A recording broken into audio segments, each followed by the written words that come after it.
अब एक question arise होता है, डिफाइन 1 ओम। 1 ओम क्या होगा? तो आपको पता है कि ओम किसकी यूनिट है? रेजिस्टेंस की। अब रेजिस्टेंस क्या होता है? V अपॉन आई।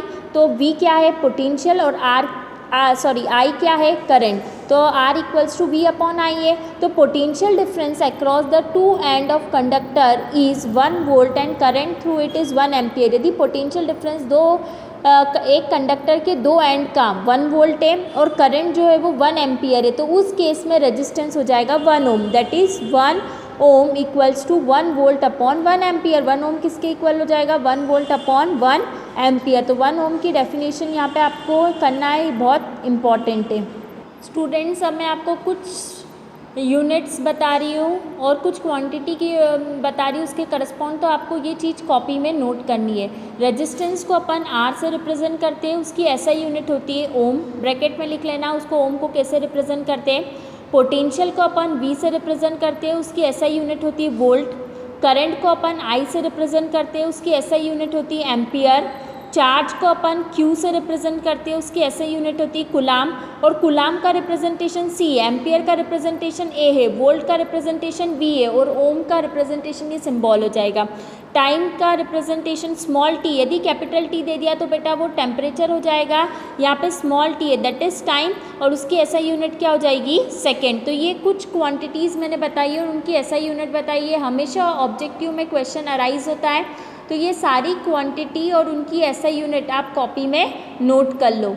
अब आपका नेक्स्ट टॉपिक है factors on which the resistance of conductor depend. Resistance किस किस पे डिपेंड होता है? रेजिस्टेंस सबको पता है किससे रिप्रेजेंट करते हैं, अभी मैंने समझाया है कैपिटल R से। अब वो किस किस पे डिपेंड होता है ये आपको बताना है। स्मॉल r नहीं यूज़ करोगे, स्मॉल r रेडियस है, मैं बोल रही हूँ कैपिटल R से रिप्रेजेंट करोगे। कैपिटल R क्या है? आपका रेजिस्टेंस। अब वो किस किस पे डिपेंड करता है अपन डिस्कस कर लेते हैं। Resistance of a conductor depend on its length, area of cross section and on the nature of its material। Resistance जो है किसी भी कंडक्टर का, एक तो लेंथ पे डिपेंड करेगा वायर का, वायर के एरिया पे डिपेंड करेगा, और उसके मटेरियल पे डिपेंड करेगा। ठीक है। अब मैथमेटिकली यदि मैं बोलना चाहूँ तो ये बोल सकती हूँ कि रेजिस्टेंस डायरेक्टली प्रोपोर्शनल है लेंथ के, मतलब जैसे जैसे लेंथ बढ़ेगी रेजिस्टेंस भी क्या होगा? बढ़ेगा। रेजिस्टेंस इन्वर्सली प्रोपोर्शनल है एरिया के, इट मीन्स जैसे जैसे एरिया इंक्रीज होगा रेजिस्टेंस क्या होगा? डिक्रीज होगा। इन्वर्सली प्रोपोर्शनल मतलब 1 के अपॉन में A है, और डायरेक्टली प्रोपोर्शनल मतलब दोनों एक दूसरे के बढ़ने पे बढ़ जाएंगे। तो अब मैथमेटिकली मैं कैसे बोलूँगी इसको? Resistance is directly proportional to length, R is proportional to L, resistance is inversely proportional to area. इसको इक्वेशन 1 दे दो, इसको इक्वेशन 2 दे दो। अब कंबाइनिंग 1 एंड 2, 1 और 2 को आपको क्या करना है? कंबाइन करना है। तो R is proportional to L upon A। जब भी प्रोपोर्शनलिटी का साइन हटता है क्या लगता है? कांस्टेंट। यहाँ पे कांस्टेंट हो जाएगा rho, RHO, rho L upon A। अब ये जो रो है RHO, इसको अपन बोलेंगे रेजिस्टिविटी। रेजिस्टिविटी क्या बोलोगे? रेजिस्टिविटी और स्पेसिफिक रेजिस्टेंस।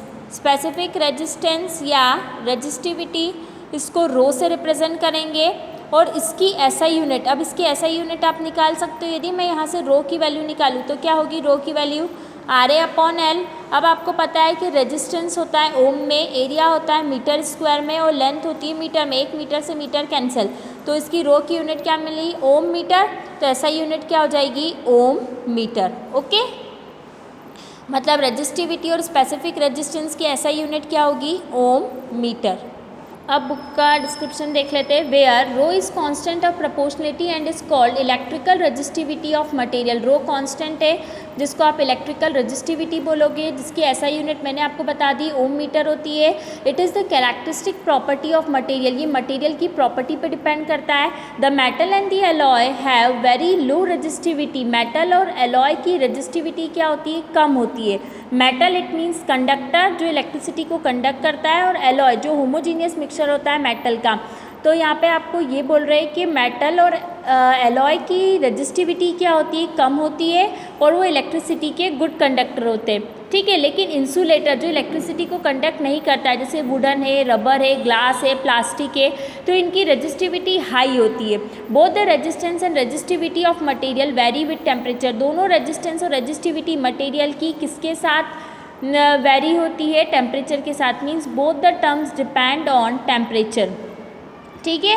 अब ये आप टेबल में देख लेना, यहाँ पे आपको कुछ कंडक्टर्स बताए, उनकी रजिस्टिविटी बताई है, एलॉय बताया है। जैसे मैंने आपको बोल दिया मैंगनीन, तो वो किसका एलॉय है? कॉपर, मैग्नीज और निकेल, तो उसकी रजिस्टिविटी आपको मेंशन है। आपको ये टेबल नहीं करनी है, सिर्फ आपको यहाँ पे टेबल में इसलिए बता रही हूँ कि रजिस्टिविटी जो है वो कंडक्टर और एलॉय की क्या है? कम है। लेकिन यही बात यदि मैं इंसुलेटर की बात करूँगी तो रजिस्टिविटी क्या हो जाएगी? एकदम से इंक्रीज हो जाएगी। Table reveal that the resistivity of an alloy is generally higher than that of its constituent metal, लेकिन एलॉय की रजिस्टिविटी मेटल के कंपैरिजन में कुछ ज़्यादा है। Alloy do not oxidise readily at high temperature, कारण ये है कि एलॉय कभी भी ऑक्सीडाइज नहीं होते हैं हाई टेम्परेचर पे। For this reason they are commonly use in electrical heating devices, इसीलिए जितने भी हीटिंग डिवाइस है, जैसे आयरन है आपकी, इलेक्ट्रिक आयरन है, टोस्टर है, इसका फॉर्मेशन अपन किसके बेसिस पे करते हैं? एलॉय के बेसिस पे। Tungsten is used almost exclusively for filament of electric bulb, tungsten का यूज़ भी अपन किसके लिए करते हैं? इलेक्ट्रिक बल्ब में जो आगे वो फिलामेंट लगा होता है वो भी किसका होता है? टंगस्टन का होता है। जबकि कॉपर और एल्यूमिनियम का यूज़ अपन ट्रांसमिशन लाइन में करते हैं, जो इलेक्ट्रिकल में जो लाइन्स होती है, वायर्स, केबल, तो वो किसके होते हैं? कॉपर और एल्यूमिनियम के। अब यहाँ पे एक क्वेश्चन आपका हो सकता है कि रजिस्टिविटी एलॉय की हाई क्यों होती है मेटल के कंपैरिजन में, तो आपको उसकी रीजनिंग ये देनी है कि एलॉय जो है वो ऑक्सीडाइज नहीं होता है हाई टेम्परेचर पे, इसीलिए उसकी रजिस्टिविटी जो है एलॉय की जनरली कॉन्स्टिट्यूएंट से ज़्यादा होती है। ओके। अब नेक्स्ट है आपका सर्किट डायग्राम। सर्किट डायग्राम में कौन सी सिंबल को कैसे रिप्रेजेंट करोगे, ये भी मोस्ट इंपॉर्टेंट है, कोई सा भी सिंबल आपसे पूछ सकते हैं। Let's discuss one by. को कभी भी सेल को रिप्रेजेंट करना है तो आप क्या करोगे? एक बड़ी वाली लाइन, एक छोटी वाली लाइन, मीन्स सेल क्या हो जाएगा? एक पॉजिटिव और एक नेगेटिव, पॉजिटिव वाला बिगर होगा, नेगेटिव वाला स्मॉल होगा। अब बैटरी क्या होती है? ग्रुप ऑफ सेल, तो जब दो या दो से ज़्यादा सेल कंबाइन हो जाएंगे तो आपको क्या मिलेगी? बैटरी। उसमें फर्स्ट एंड पॉजिटिव होगा लेफ्ट वाला, और राइट वाला एंड क्या हो जाएगा? नेगेटिव। यदि स्विच ओपन है तो आप उसको ऐसे ब्रैकेट से रिप्रेजेंट कर दोगे। स्विच यदि क्लोज्ड है तो ब्रैकेट के साथ एक सर्कल, मतलब उसमें एक आप पॉइंट रिप्रेजेंट कर दोगे। वायर यदि जॉइंट है तो कैसे? जैसे ये वायर है, ये वायर है, यहाँ पे जॉइंट कर साइन रिप्रेजेंट कर दोगे। Wire crossing without joining, join नहीं हो रहा है तो जैसे अपन यहाँ पे की ऐसे इस टाइप का जो है वो राउंड नोटेशन का यूज़ कर लेंगे यदि विदाउट जॉइनिंग है तो। यदि बल्ब का रिप्रेजेंटेशन करना है तो आप इस टाइप से बल्ब को रिप्रेजेंट करोगे। रेजिस्टेंस को रिप्रेजेंट करना है किसी भी सर्किट डायग्राम में तो आप इस टाइप से रिप्रेजेंट करोगे। रेजिस्टेंस वेरिएबल यदि है या रियोस्टेट है तो इस डायग्राम में आप क्या करोगे? जो रेजिस्टेंस का डायग्राम है उसमें आप क्या रिप्रेजेंट कर दोगे? ऊपर की तरफ एरो। फिर एमीमीटर को यदि आपको रिप्रेजेंट करना है तो सर्कल में ए लिख दोगे। First is positive terminal then negative, जैसे आपने सेल और बैटरी में करा है, लाइक दैट सेम यहाँ पे जैसे आपने पॉजिटिव नेगेटिव करा है तो एमीमीटर में भी क्या हो जाएगा? पॉजिटिव और नेगेटिव। और यदि वोल्ट मीटर का यूज़ कर रहे हो तो वो भी क्या हो जाएगा? वी लिख के पॉजिटिव नेगेटिव। अब एमीमीटर क्या था? वो डिवाइस जो करंट को मेजर करता है, और वोल्ट मीटर क्या था? वो डिवाइस जो आपके पोटेंशियल को मेजर करता है। अब ये जितने भी सर्किट डायग्राम है इसमें से कोई सा भी सर्किट डायग्राम आपसे पूछ सकते हैं, तो आपको इनके बारे में पता होना चाहिए। अच्छा, अब नेक्स्ट टॉपिक में आपको नेक्स्ट क्लास में बता दूंगी। रेजिस्टेंस एक बार अपन सीरीज़ में कनेक्ट करेंगे, फिर रेजिस्टेंस अपन पैरेलल में कनेक्ट करेंगे, दोनों के derivation, joules law of heating और रिमेनिंग टॉपिक जो भी अपन वो नेक्स्ट क्लास में डिस्कस कर लेंगे।